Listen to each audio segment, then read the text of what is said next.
بسم اللہ الرحمن الرحیم۔ السلام علیکم ورحمۃ اللہ۔ ایک بکری پانی کی تلاش میں نکلی، دور اسے پانی نظر آیا۔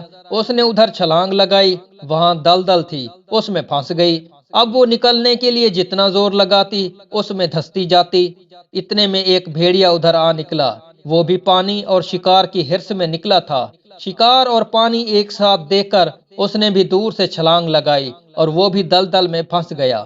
بکری نے اسے دھنسا دیکھا تو ہنس پڑی۔ بھیڑیے نے پوچھا، کیوں ہنستی ہے؟ بکری نے کہا، جناب آج تو آپ بھی پھنسے ہوئے ہیں۔ بھیڑیے نے کہا، تو خود بھی تو پھنسی ہوئی ہے۔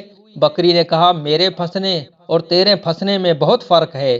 میرا مالک جب گھر جا کر اپنی بکریوں کو گنے گا تو سوچے گا یہ تو 30 تھیں، یہ 29 کیوں رہ گئیں؟ وہ میری تلاش میں نکلے گا، مجھے پالے گا اور نکال کر بھی لے جائے گا۔ اب تو بتا، تیرا کون ہے اور تجھے کون نکال کر لے جائے گا؟ حاصل کلام یہ کہ اپنے آپ کو مالک کے کھونٹے سے باندھ لے، وہ تمہیں ضائع نہیں ہونے دے گا۔